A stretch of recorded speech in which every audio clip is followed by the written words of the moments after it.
Secrets of the Magic Deck. The Magic Deck holds many secrets, but I will explain just one of them for now that is fundamental to all the effects in this course. When you receive the deck, take a look at the seal that holds the box closed. You will see some initials. In this case, there is a 10 and the design of a heart. That means 10 of hearts. This tells me that the special card in this box is the 10 of hearts. We call this special card the force card. I will explain more about the force card later. It might be a different card in your box, but your force card will be one of the following cards: the 4 of spades, the 4 of diamonds, the 10 of hearts, the 2 of clubs, the 9 of diamonds, or the 10 of spades. The reason being for the choice of these specific cards is the fact that you can invert them and they would still have the same aspect when seen by the spectator. Something that will reveal to be very important later on. As I say, your box might contain a different set of initials on the seal and therefore a different force card. But this one tells me that the force card in this box is the 10 of hearts. Now let's open the box and take a closer look of everything you'll find inside.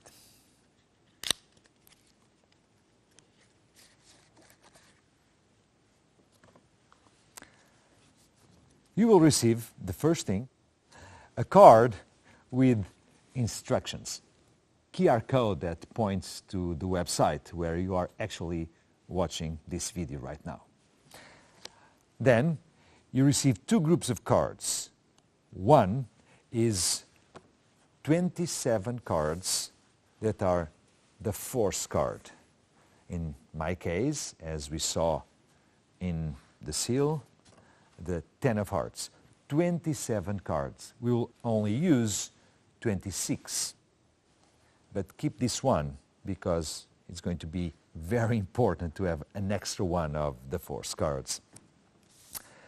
The other group of cards are 26 and they are indifferent cards, as we will call them from now on. 26 indifferent cards, 26 force cards. That's 52 cards in total. And that's the first secret of the Magic Deck. And here is another secret. All these cards, the force cards, are slightly shorter than the indifferent cards. That will make possible some incredible effects, as you will see. Begin by setting up the cards like this. You gather all the indifferent cards, you gather all the force cards, grab the indifferent cards pile on your right hand, face up, and the pile of the force cards on your left hand. Start by putting on the table one of the force cards, followed by one of the indifferent cards, and so on till you use all the cards in both of your hands.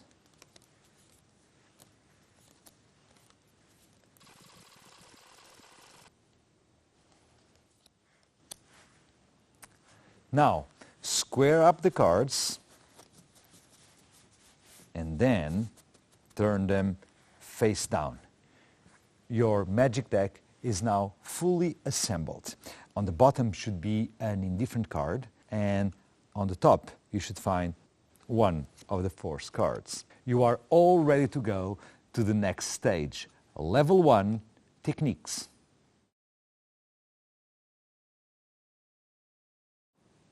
Level 1 Techniques. Refill display. Take a look at the Magic Deck now you have assembled it.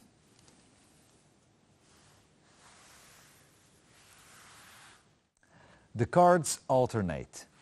Force card, indifferent card. Force card, indifferent card. Force card, indifferent card. and so on, right through the deck. You have seen that half of this deck is composed of the force card. But look what happens when I flick through them.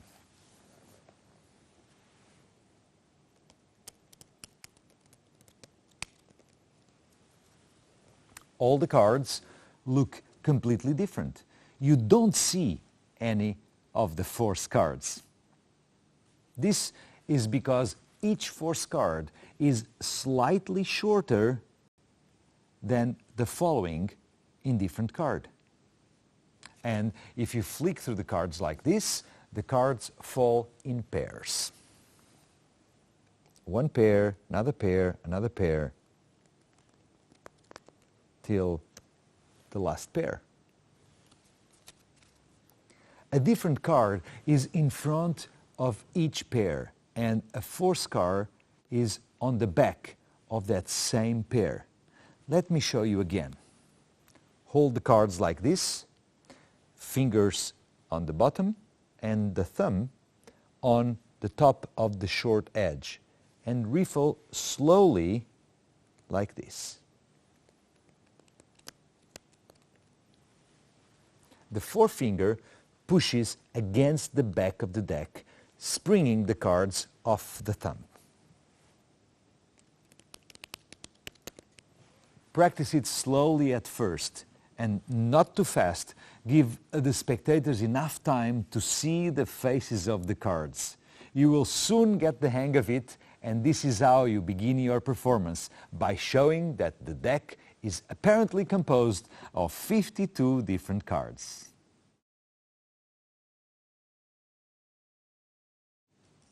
Level 1 techniques. Cutting the deck. Place the deck on the table and give it a cut like this. Then complete the cut. If I turn the top card over, it will be the force card. That's the 10 of hearts in my deck. Let me do it again and explain why does this work. I cut, I complete, and the force card, it's on top. This works because of the force cards being shorter than the indifferent cards. And when I cut the deck, I do so by taking it at the short ends. Fingers on the front short edge of the deck and thumb at the inner short end of the deck. Cut, complete, and the force card is on top. I can also cut the deck into several packets like this. As long as I cut the deck at the short ends, there will be a force card on top of each of the packets.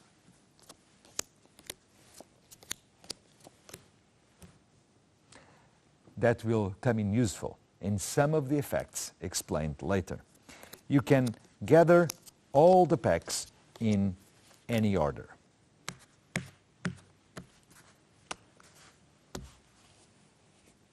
And your force card and indifferent cards will still alternate throughout the entire deck.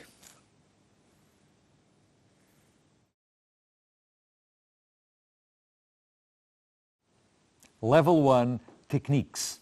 Forcing a card. Now let me explain why we use the term force card. Lots of effects begin by asking someone, the spectator, to select a card. But if a magician wants a spectator to select a specific card, they call it forcing a card. The magic deck enables you to force a card on a spectator. In this deck, the force card is the 10 of hearts. Using this deck, I can ask the spectator to select a card, and I can guarantee it will be the 10 of hearts. Let me show you how this works. Let's imagine you want to do a trick for a friend. Take the deck from the box and show the cards to your friend by riffling throughout them like this. Tell your friend that you have been reading a book of memory and that you would like to try an experiment. Tell them you want them to take a card from the deck, but not look at it, so you will do it in a different way. Put the deck face down on the table and show them how to cut the deck, like this. Do it again so everything is clear. Then ask them to cut the deck exactly as you do it and complete the cut. Let them try it for themselves. Make sure they cut the cards with the fingers at one end of the deck and the thumb at the other end of the deck, and let them do it again. If they cut the deck in exactly the same way you did, they will bring the force card to the top. Ask them to take the top card and, without looking at it, put it in their pocket. Now you already know the name of the card they have taken. It is the force card. In my case, this is for sure the 10 of hearts. But it wouldn't be very dramatic if you just called out the name of the card. You want them to believe in your story about reading a book on memory. So you do a little acting. Pick up the deck and riffle through it again. Pretend that you are memorizing the cards as you see them going through. Concentrate for a moment, as if you really are trying to guess which card is missing from the deck. And then you say, okay, 3 cards are missing from this deck. 2 are jokers, and 1 is your card. The deck is short 1 red card. It's a heart, a 9, no. It's a 10. The 10 of hearts is missing. And if it's missing from this deck, it must be the card in your pocket. Take a look. Your friend take a look at the card, and they discover it is indeed the missing 10 of hearts. Note that you pretend to name the wrong card at first. You are off by 1. This little touch will make your memory trick much more convincing than if you named it correctly right away. It's called showmanship, and showmanship makes for great magic. By the way, congratulations! You have just performed your first magic effect.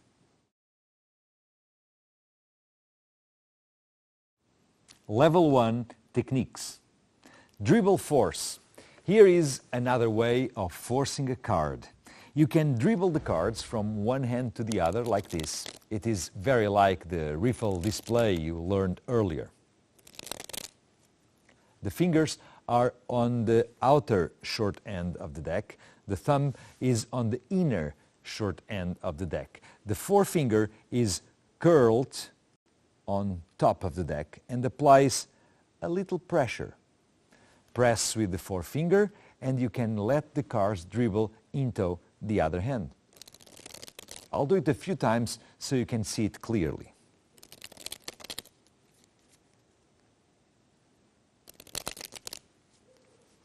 As with the riffle display, the cards fall in pairs. Try it for yourself. The cards are dribbling from one hand to the other, which is why we call this technique the dribble force. Here is how you use the dribble force. Begin by using the riffle display to show the deck. And then tell the spectator you will dribble the cards from one hand to the other like this.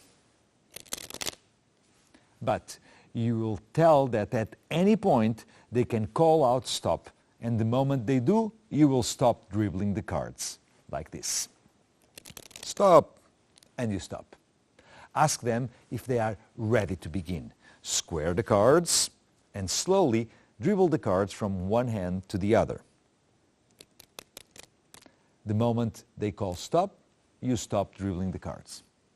You show them the card they stopped at, this one. Show them this card and ask them to remember it.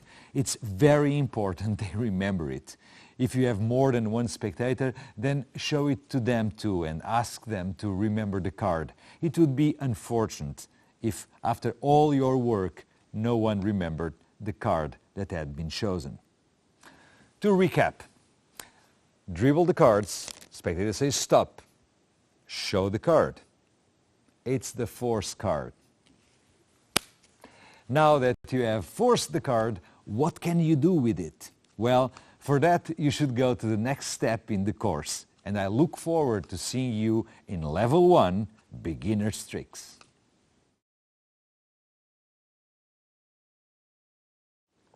Find the card. In this effect, once the spectator chose a card, saw it, memorized it, in this case the force card is the 10 of hearts, you lose the card in the deck by placing the other half. You can cut several times, and there's a moment where you'll invite the spectator to call out stop as you deal little packets of cards onto the table. So you start cutting little portions till the moment where the spectator says stop. Once he says stop, you stop there and ask him, would you like to have this card or this card? Whatever he chooses, you proceed accordingly. So if he chooses this one, you say, oh, here it is. It's your chosen card. If he chooses this one, you finish the same way. Oh, it's your chosen card. Of course, everything else is self-explanatory. You know about forcing the card, then you lose it, you can cut a couple of times, and now it doesn't matter whether the spectator says stop, you will always stop at the force card, both here and here. Here's a force card, here's a force card. As you progress cutting the deck, same situation. There's a force card and there's a force card. This is valid all throughout the different cuts that you are doing. Once you stop, two things might happen. He might choose this one or this one. If he chooses this one, you then gather the cards by placing this half on top, then the selection, then you cut, and it's instant reset. The other thing that might happen is that he picks the card on your left hand. In that case, you take the left pile on top of the one on the table, put this on top, give it a cut, and again, instant reset.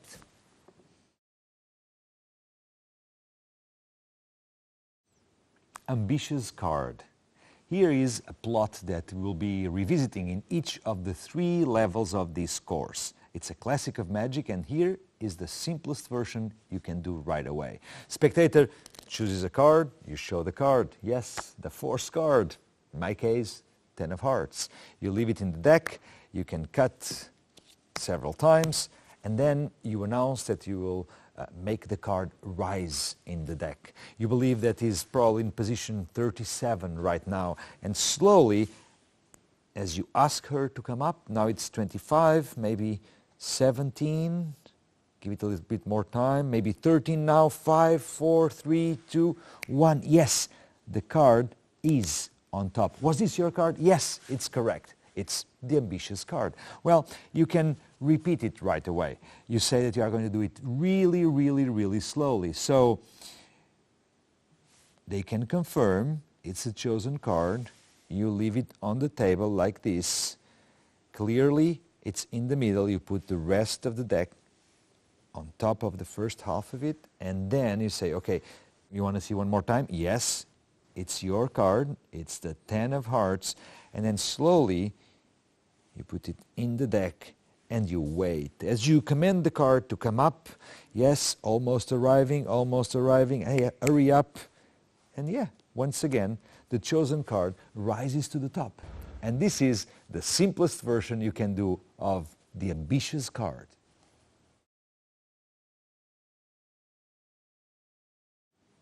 ACAN, which stands for any card at any number, a classical plot in card magic that we'll be revisiting in each of the 3 levels of this course. The effect, it's very simple, yet incredibly effective, even with this simple presentation.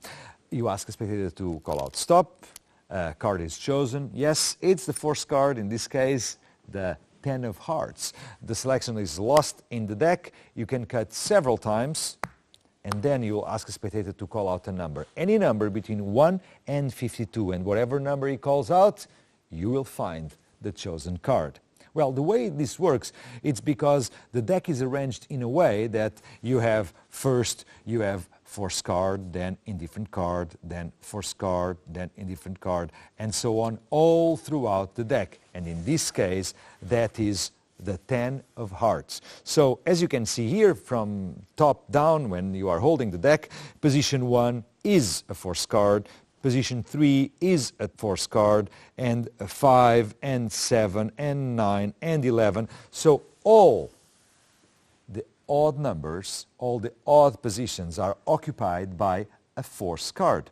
On the other hand, the even positions, let's say position number 2, 4, 6, 8 till 52, is positions that are occupied by even numbers. So, two things might happen. Spectator calls out an even number or an odd number. If he calls out an odd number, it's direct. Whatever number he says, 27, 17, 21, you just count and you will find the chosen card at that exact position. If he calls out an even number, well, you rephrase it a little bit by saying that I'm going to count down the number that you just said, and if he wants to change his mind, you can ask him if he wants to change his mind. But once you get the number, you count down the cards and then you call attention to the next card. So let's see what would happen with the number 7. Number 7, which is an odd number, you will count on the table 1, 2, 3, 4, 5, 6, 7.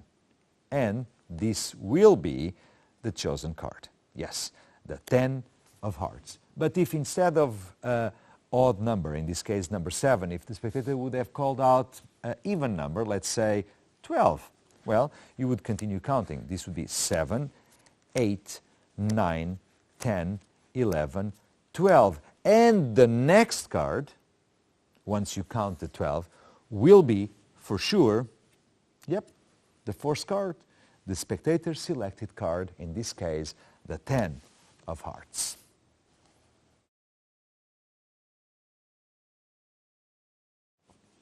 Card to impossible location.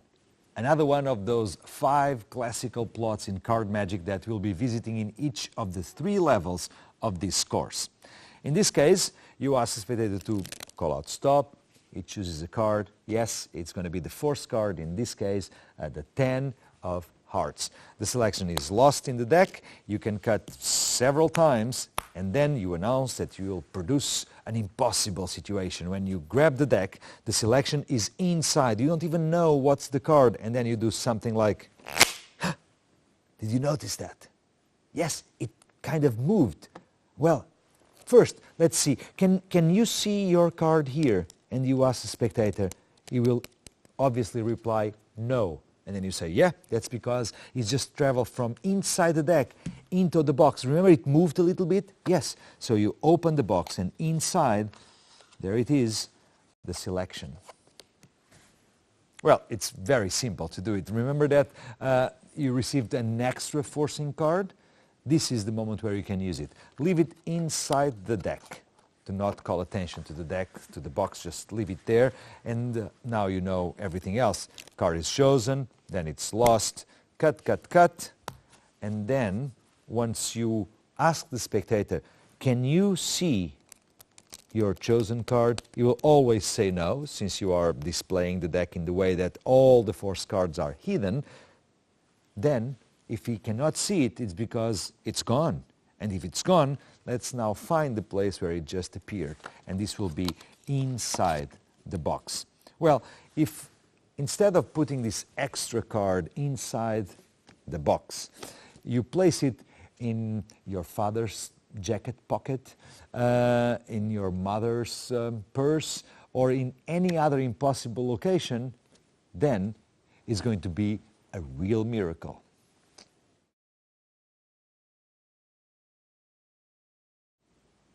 Pendulum. Here is a couple of ideas using a pendulum. Basically, spectator chooses a card, the force card, in my case, 10 of hearts. The selection is lost in the deck cuts several times, and then you do 5 piles. 1, 2, 3, 4, and 5 piles. You introduce the the pendulum. He will help you finding the selected card.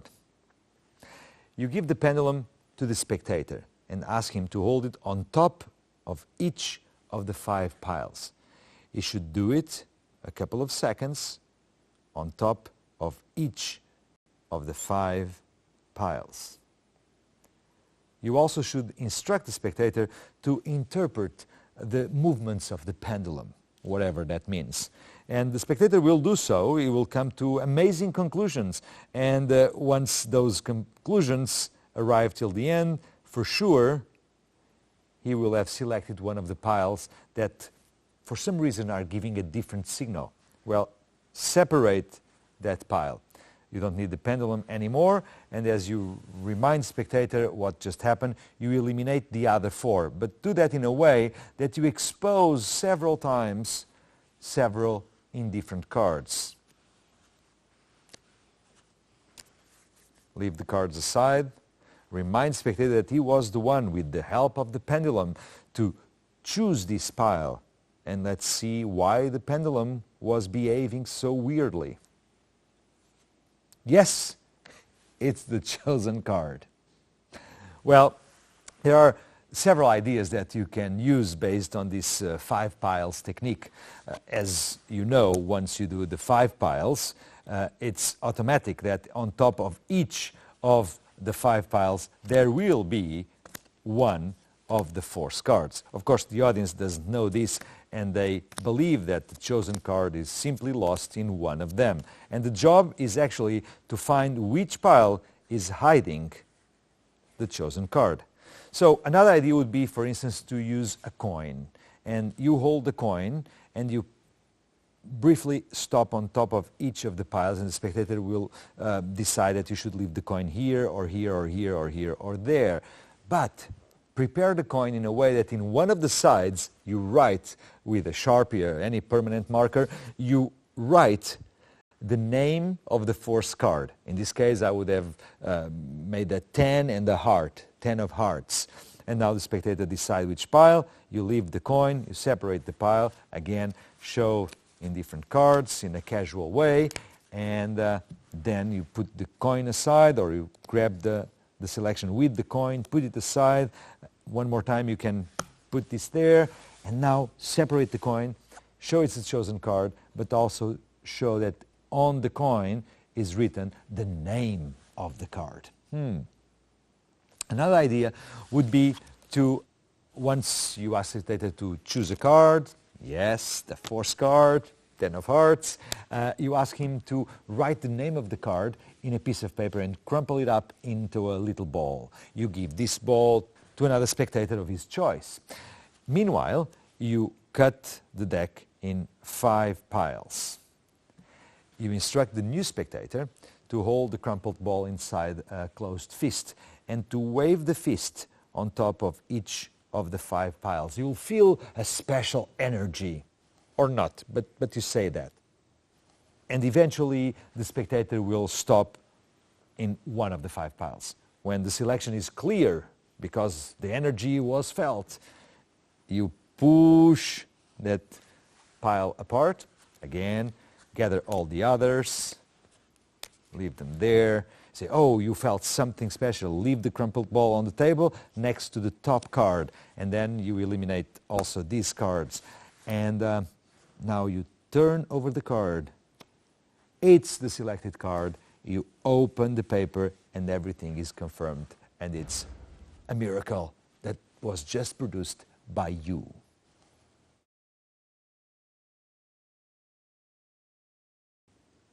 Three cards at once. In this effect, you'll create the illusion that you'll be able to locate 3 cards chosen by 3 different spectators. This is suitable for larger audiences. So start by identifying in the room a spectator that is located on your right, another one in front of you, and another one on your left. You will approach individually each of these 3 spectators, and as you do so, you ask them to stand up. What will happen is that you will dribble force the same card to the 3 spectators in the room. But somehow the idea that they will be picking 3 different cards is going to be clear for everyone, even those 3 spectators.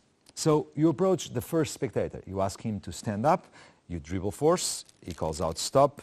You show him, and only him, the card that he just chose, the force card, the 10 of hearts. You ask him to memorize this card, and you cut the deck. You approach the second spectator, the one in front of you, and the same thing. He's already standing because you ask all 3 to stand. You dribble force. He picks a card. Only him can see the card, but yes, it will be again the force card, the 10 of hearts. You cut again. You approach the third spectator, ask him to call out stop, show him the card, not allowing anyone else in the room to see the card, and yet is going to be the force card. Now, you look at the cards and you announce that you will try to locate the card that each of the 3 spectators is thinking of. You look at the first spectator, look him in the eyes, ask him to concentrate on the card, and you look through the deck till you take 1 card out. And you say, I think this is your card. You take it and you put it on the table face down. Of course, at this moment, you will not show the card, and the other information is that you just take any indifferent card of the deck. It's irrelevant, the identity of the card, as long as it is one of the indifferent cards and not the force card. Leave it on the table. You approach the second spectator and you say, now please, this is your turn, concentrate on the card you are thinking. You look through the deck and you, maybe no, oh, yeah, no, this one. And you pull out another indifferent card. Don't show it, leave it on the table, face down. Now you look at the third spectator and you say the same thing. Please concentrate on the card. Yes, and oh, yours is a little bit more difficult. Oh, yeah, must have been this one. And this third time, you pull out of the deck one of the force cards, the 10 of hearts. You put it on the table. You think, I believe I am correct. I believe these are, yes, I believe these are your chosen cards. And as you make these remarks, you can change the order of the cards so the audience do not relate each card to each spectator, but what they see is that you pull out 3 cards and now you are claiming they are the 3 cards they have been thinking from the beginning. This is the moment where they are still standing and you announce that they should sit down if you name their card.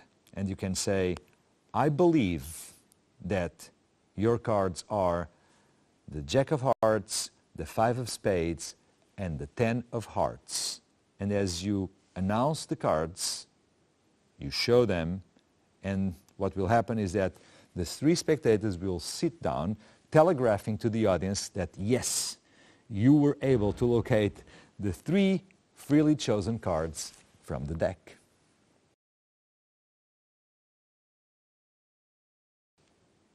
Prediction. In this effect, you create the illusion that you are able to anticipate a later event.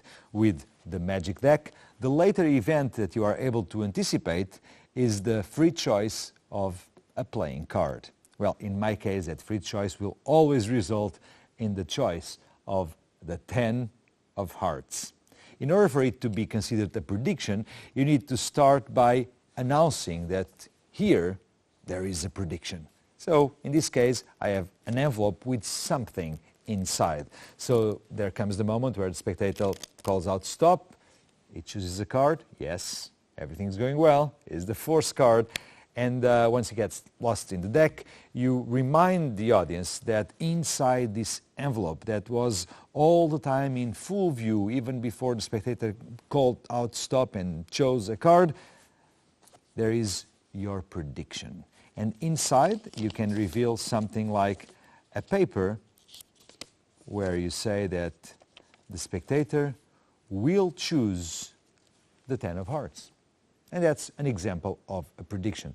Now, you can really get creative. Other examples would be, for instance, to have an envelope with a number, and you just write 17, for example.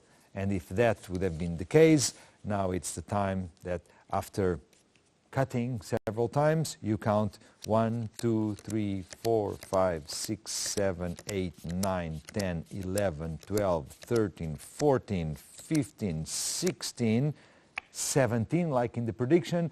Yes, you found the chosen card. Another way would be to have that extra 10 of hearts that came with your magic deck simply inside an envelope. So you can say, well, this was my prediction and here it is. Yes, it's the perfect match. Another example still would be to have inside the box something. And in this case, you take a folded card from inside and you say, this was my prediction from the beginning. But actually is a joker. And you explain that the joker can assume the value of any card. But what they haven't seen yet is that behind this joker there's something written, and it's exactly the 10 of hearts. Again, you match the chosen card.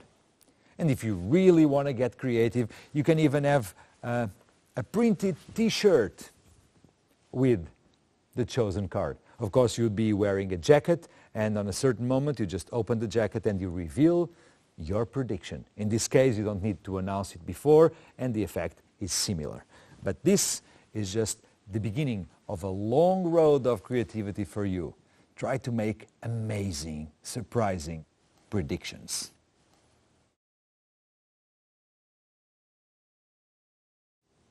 Reverse card. In this effect, you'll start with a dribble force, like usual. You ask segreti to call out stop.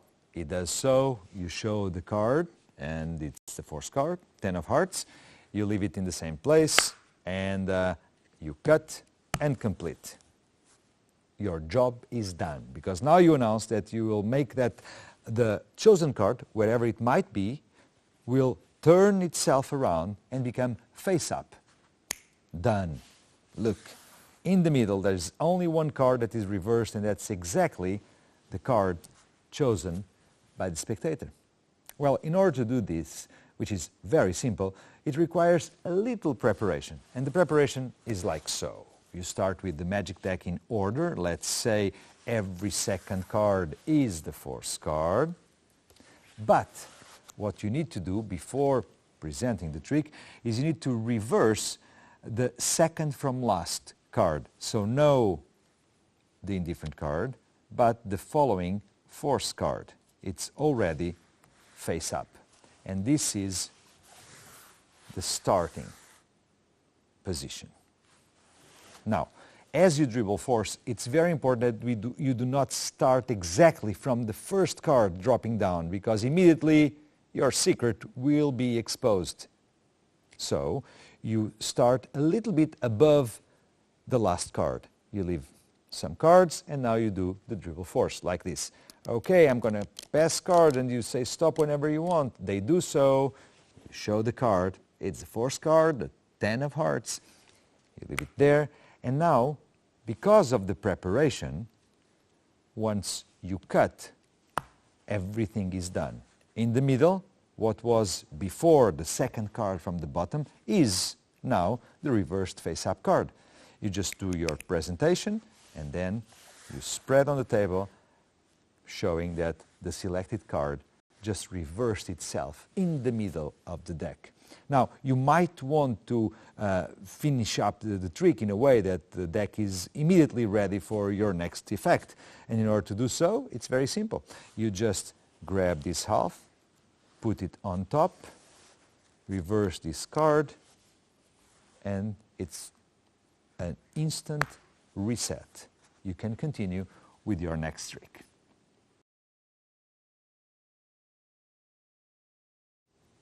Magic dice.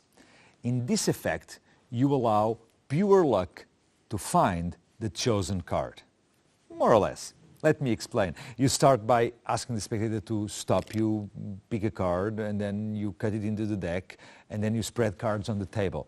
But in order for you to see exactly where the forced cards are located and how we accomplish this effect where a dice thrown by the spectator determines whether this or that should be the chosen card, I'm going to use this magic deck where the forced cards are actually identified by having a red back.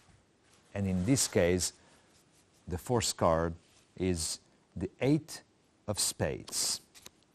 So, you dribble force, spectator says stop, of course he's going to stop at the forced card, in this case the 8 of spades. Now you will spread cards on the table in a way that will then make sense to throw the dice and eliminate those. You do 6 lines of 6 cards each. 1, 2, 3, 4, 5, 6. 1, 2, 3, 4, 5, 6. 1, 2, 3, 4, 5, 6. 1, 2, 3, 4, 5, and 6. 1, 2, 3, 4, 5, and 6. And finally, 1, 2, 3, 4, 5, and 6 cards. Probably at this time, the spectators already got the idea, and you say, okay, maybe that's enough. And you put these cards aside. Now comes the moment of the dice. You can give numbers to these lines and say, this is line number 1, number 2, number 3, number 4, number 5, and number 6. So let's choose a line. 3. So 1, 2, and 3. Make sure everybody understands that this is exactly the 3. That's why you announced it before. And because number 3 came out, you eliminate 1, 2, 4, 5, and 6. You put it aside. Now you throw the dice again. And it's number 1. Well, because it's number 1, and you can see now where the force cards are, you would start counting from this side and go, okay, so 1, 2, 3, 4, 5, 6, and you got number 1, so this is the card. And yes, it will be the card.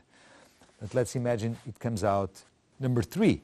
So it will be 1, 2, 3. And this is, again, the force card. Remember, they are marked red just for explanation purposes. If it was number 5, yes, again. So if the result of the dice is 1, 3, or 5, you start counting from this side. But let's imagine it was number 2. Well, you cannot count from this side because number 2 would be an indifferent card. But guess what? If the result is an even number, whenever you count from this side, we are covered. So, number 2, 1, 2. It's the force card. Number 4, 1, 2, 3, 4. It's the force card. And if it's a 6, same thing. 1, 2, 3, 4, 5, 6. And once again, as always, you arrive to the chosen card. And that's the magic dice.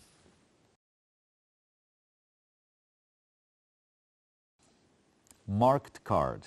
In this effect, you apparently locate the chosen card through a system of markings on the back of the chosen card. Let me explain. You start the effect with the dribble force. Spectator calls out stop. Sees a card, yes, the force card, 10 of hearts. You leave the card in the deck and you cut and complete losing the chosen card. Now, you explain it is very difficult to locate the chosen card in the deck because all the backs look exactly the same. Would be great if you would have marked the card, so now just by looking to the deck you could find it. Well, it's never too late to do that. So you grab a permanent marker and you ask the spectator to, in an imaginary way, write a big cross on the back of the chosen card. You hold the deck at a distance, making sure that it only does it in an imaginary way. And he holds the pen and we ask him to make a big cross. So, okay, make a big cross, possibly on the back of the chosen card. And you can even say, no, you need to take away the cap first. And he does that, and now, yes, okay, he makes this big cross. Okay, done. That makes it very easy now to locate the card, because you only need to spread the deck and look for some sort of marking. And yes, here it is. That's the mark that the spectator just did, kind of. And let's see, what's the card? Yes, it's the chosen card. Well, to accomplish this is really, really simple. The only thing you need to do is, when you have the magic deck, before performing this trick, you need to have the second from last card in the deck already with a big cross, like this. And then you know how to do everything. Dribble force, see the card, cut, and complete. And inevitably, the card with the mark will appear in the center. And that's the marked card.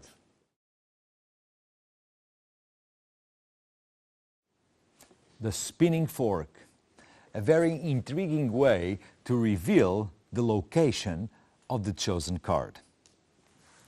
You start, like always, spectator picks a card, force card, 10 of hearts, you place it back in the deck, and then you make a series of cuts to lose the card in the deck, and then you will make several piles. You can leave some cards here, some cards here, some cards there, there, there, there, there, and there. Now, of course, thanks to the way the magic deck works, in the top of each and every pile there is the force card, all of them. The audience doesn't know that. And you introduce the fork. You place it in the center of this arena, and you spin the fork, and you wait for the fork to decide which pile should we use. And clearly the fork chose this one. Okay, you collect all the other piles, again showing as many indifferent cards as possible in a casual way. You put them aside and say, aha, it chose this pile. You take away this card, and again you put this away. And now let's see, you ask the spectator to reveal the card he had chosen, and yes, the spinning fork just found it.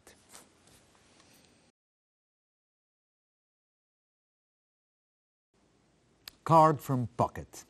In this effect, once the spectator chose a card and saw it, yes, the force card, 10 of hearts, you lose the card in the deck through a series of cuts, and you announce that you'll do something really amazing.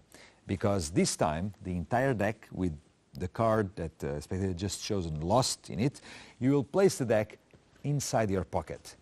You show your hands completely clean, and you announce that even without looking, you will be able to locate the chosen card, which, no, not this one. Yes, this is the chosen card, you announce. Now, you remove the cards from the pocket, and you ask the spectator to reveal what's the identity of the chosen card, and then you show that you are correct. Card from pocket. Well, the only thing you need to perform this effect is to have, of course, the deck in magic deck order. And once you lose the card, which is going to be the force card, of course, you place the deck inside your pocket, but with the faces looking out and the backs closer to your body. You put the deck inside the pocket, and then you will just remove, saying midway you are removing it, that no, this is not the card. You will remove the indifferent card. So, hand goes in, you pretend to be looking for the card, and you take one, and this is all happening inside the pocket. No, it's not this one. You take away the card, and you leave it on the table. No, it's not this one. Now you go with your hand again, you take this card, oh yes, it's this. You bring it out, you might leave it on the table or hold it with your other hand, while the right hand brings the deck out. Again, they will see any different card. You can casually put this together and build up the moment. Spectator reveals the card, and you show that once again you are correct.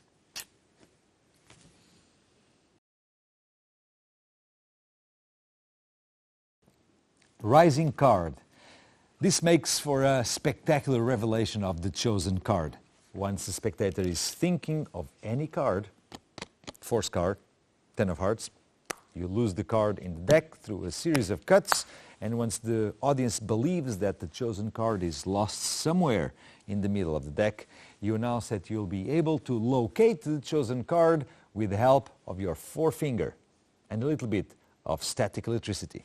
You rub your finger on your jacket, and when you feel it's fully charged, yeah, now it is, I believe, you place your finger on top of the short edge of the deck. And then you simply wait. You wait for the revelation, and slowly the chosen card will start rising in the deck. You can even show that it comes exactly from the middle of the deck, and the spectator will certainly confirm that this is the chosen card. Well, in order to do this, it's very simple.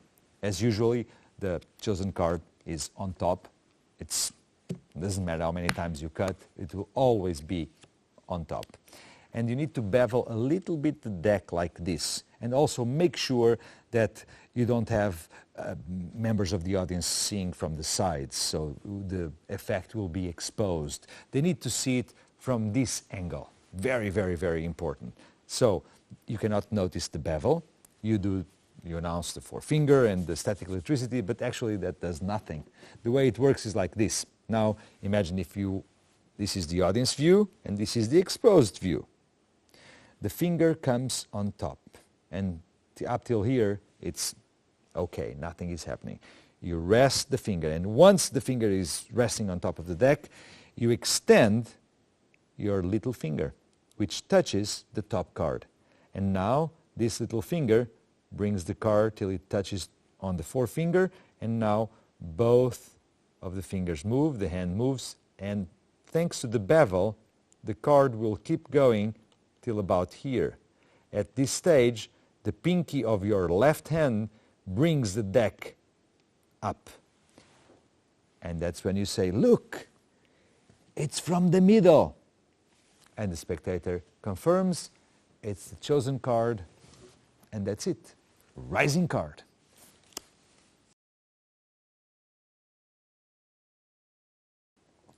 Card on forehead.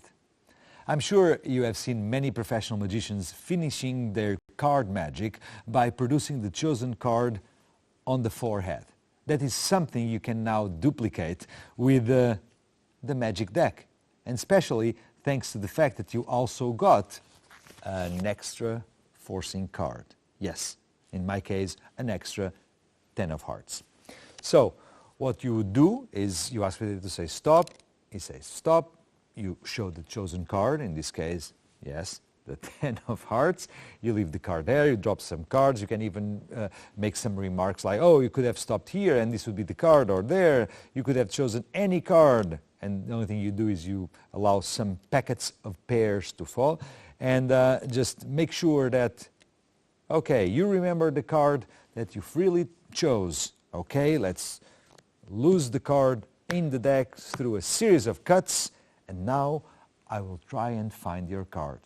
But before, I would like you to shuffle the deck in a very surefire way. So you put all the cards on the table, and you invite the spectator to shuffle the cards. But you announce that you don't want to see anything, and you turn your back to the place where the magic is happening. When you turn your back, you just grab the extra card that is hidden inside your pocket, and you put it on the forehead, and then you turn around looking at the table, say, oh yes, please shuffle more, oh, it's going to be very hard to find. And the spectator will not look at you because he's busy doing something right now, and then you can just wait for him to finish and eventually for him to look at you, realizing that his chosen card is on your forehead.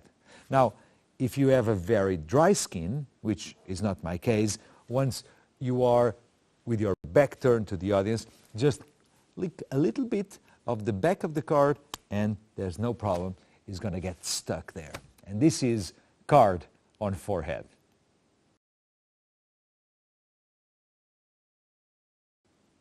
Photo prediction. Here is an effect where you can use someone's phone or even social media. Basically, all the versions of the photo prediction start with you taking a selfie holding the prediction. Perfect.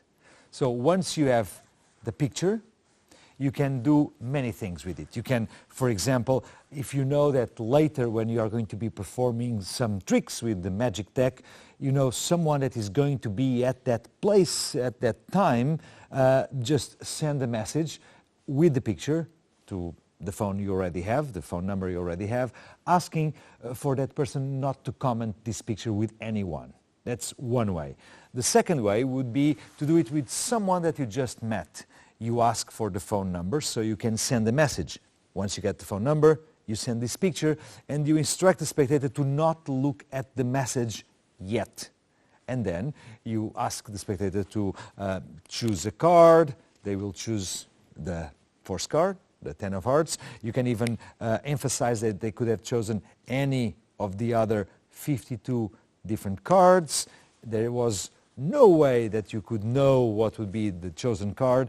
And then you ask to go and open the message. And when they open the message, that's the picture of you holding the card. This is one way. The other way would be to post the picture on social media a couple of minutes before performing this trick, and then instruct your audience to go and look for your account, whether it is on Instagram or Twitter or Facebook. Once they are there, they will be surprised with the revelation, and you might as well ask them to start following you.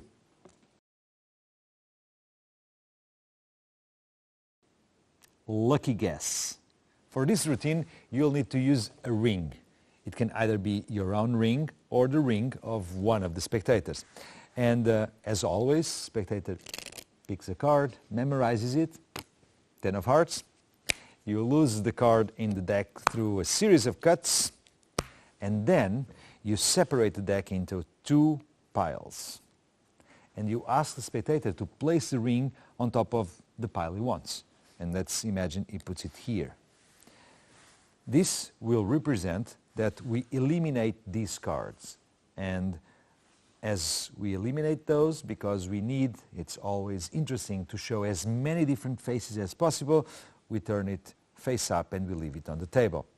And then we give the ring back to the spectator.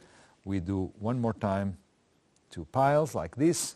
Spectator chooses one of the piles by placing the ring, okay, maybe once there again, and you eliminate these cards.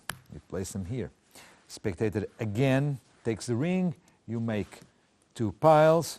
Spectator chooses this one. You eliminate these cards. And you repeat this procedure till the moment where, by eliminating cards like this, you end up with two cards in each pile. So spectator chooses one, you eliminate the other, put it there.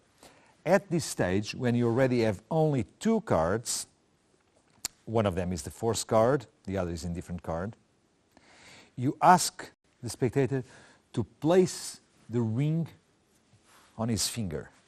You separate the cards and you ask the spectator to wave the hand on top of one, to wave the hand on top of the other, and then simply instruct him to push one of the cards in your direction. And two things might happen. Let's say he pushes this card, the fourth card, into your direction. So the natural consequence would be, okay, put it there, and naturally drag all the attention to this absolutely free choice, to this process of elimination. And you are clean. But let's imagine for a moment that when you tell the spectator to push one card towards you, he pushes this card. Well, the same thing. You just grab it, and place it there. And now, naturally, the attention is on this card, and naturally they will be thinking that this is the result of a series of free choices made by the spectator. And you come to an ending by revealing that yes, it is the chosen card.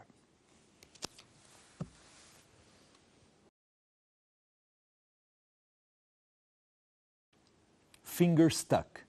It's always good when you can involve several spectators in the same effect. And in this case, you ask one of the spectators to call out stop and to choose a card, 10 of hearts, put it back in the deck, and then lose it.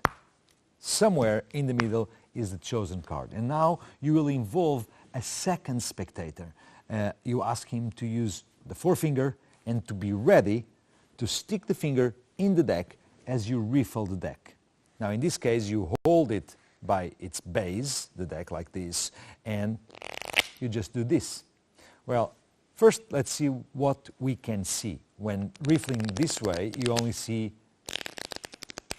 indifferent cards, but also they are falling in pairs.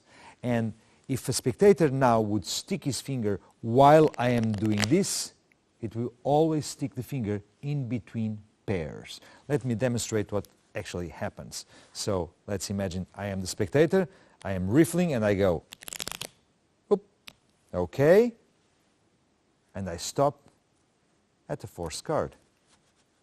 Once again, I would be riffling. Of course, the situation would be holding like this, you, magician, and now saying, please insert your finger, stick your finger anywhere you want as I riffle the deck.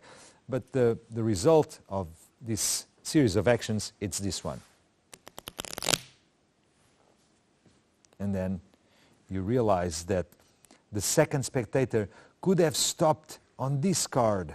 It could have stopped on the following one. But no, he stopped right here, and that's the selected card. And this is finger stuck.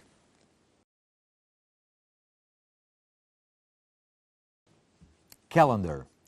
Here is a fantastic effect with a little bit of preparation, but not too much. You start the presentation by pointing out attention to a little booklet of birthdays, a calendar, and explaining that in each of the days of the year, you decided to allocate a different playing card. And you can give examples. For the 7th of February, you have the 9 of spades. And let's say for the 27th of May, the 5 of clubs. And so on throughout the entire 12 months of the year. Each day, one playing card. Now comes the moment where you'll ask the spectator to choose a card. You dribble the cards, you say stop, it chooses a card. 10 of hearts, my first card. You leave it in the deck, you lose it through a series of cuts, and now you can even explain that there's an intimate connection between each playing card and each day of the year. For example, they might not know this, but 2 of spades is very much a Monday card, and 6 of hearts, Thursdays, all the time. Yes, 4 of clubs, it's next month. So you can explain all of this while you are taking advantage of the moment to show all the different faces of the magic deck. You leave it aside, spectator remembers the card, he might have even showed it to the audience, and you open the booklet. You go, today is, let's imagine it's the 23rd of August. Today is the 23rd of August. You go to August and you realize that on the 23rd, the card that corresponds to this day is exactly the 10 of hearts, the chosen card. This is very impressive for an audience that just witnessed that he could have chosen any card and each day has a card. And it's actually very simple to prepare. The only thing you need is to carry a pencil, yes, and a rubber. So once you decide that you are going to perform the trick, you need to remember what day it is. And let's say if it is the 27th of August, you come to the 27th day of August, you erase whatever you have written there, and you write the initials that correspond to your force card on your magic deck. And that's it. You are always ready for a fantastic trick. Calendar.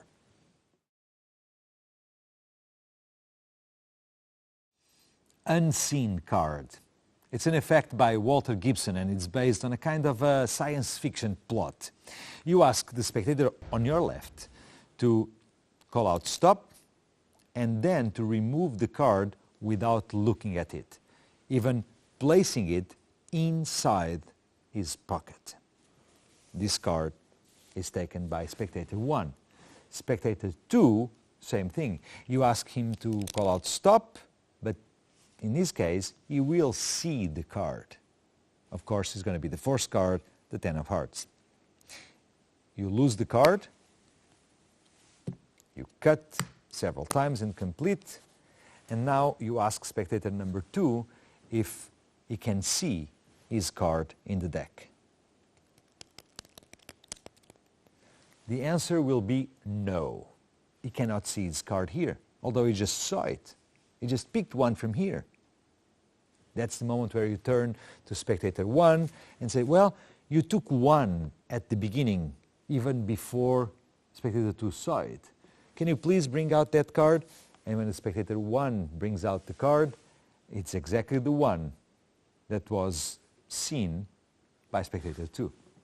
Well, in order to accomplish this, it's very simple.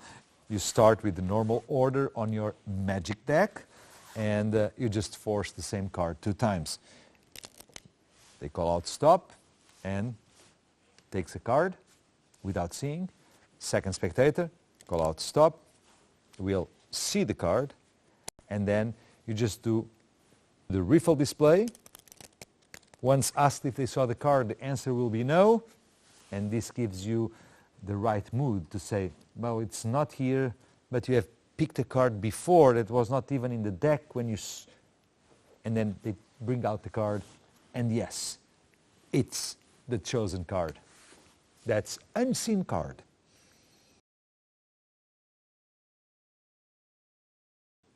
Stopwatch. In this effect, you'll find the chosen card by apparently being interrupted by your phone. And it's very simple to prepare. The only thing you need is to set up your stopwatch for, let's say, 10 seconds. Don't start it yet. Now let me explain what needs to go on in your mind as you deal cards over the table. So you've got the selection, it's a 10 of hearts, you lost it through a series of cuts, and now you will deal cards over the table one at a time. Now we know that due to the properties of the magic deck that the top card is a force card. The next, it's an indifferent card, followed by a force card and another indifferent card, and so on throughout the entire deck. Now, it's not practical to be in your mind repeating force card, indifferent card, force card, indifferent card, force card. No, but it's very simple if you replace force card for yes and indifferent card for no. So this is going to be the inner dialogue that while you are performing, you can have running in your mind. As you deal cards over the table, you will constantly attaching one of these words, yes or no, to each card, which sounds very complicated, but it's not. It's lots of fun. Try it. So the card is lost, and you are ready to start dealing cards on the table, always with in mind following each card with one word. In this case would be yes, no, yes, no, yes, being always a place where you are holding a force card, and no, yes, no, being the moment where you have in your hand an indifferent card. So, let's demonstrate. You just turn on your stopwatch and you press start. 10 seconds or more, but let's try it since I'm still explaining. I'm going to place it for, let's say, 15 seconds. You press start and you start dealing cards, thinking yes, no, yes, no, yes, no, yes, no, yes, no, yes. And because it starts ringing with a yes, you just hold to it. You know that this is a forced card. The phone just started ringing and you can show it. If you are caught with the ringing while having a no card, just speed letting this card on the table, so it would be no, and grab the next one. And again, you'll be stopping on a yes. If you don't want to set the alarm yourself, this is even something you can ask the spectator. Ask them to use their phones and to set the stopwatch for between 10 and 30 seconds, or 10 and 25, and not tell you for how long did they set the stopwatch. And once again, it's going to be lots of fun going yes, no, and making sure that when you hear the phone, you have a yes card on your hand. And that's stopwatch.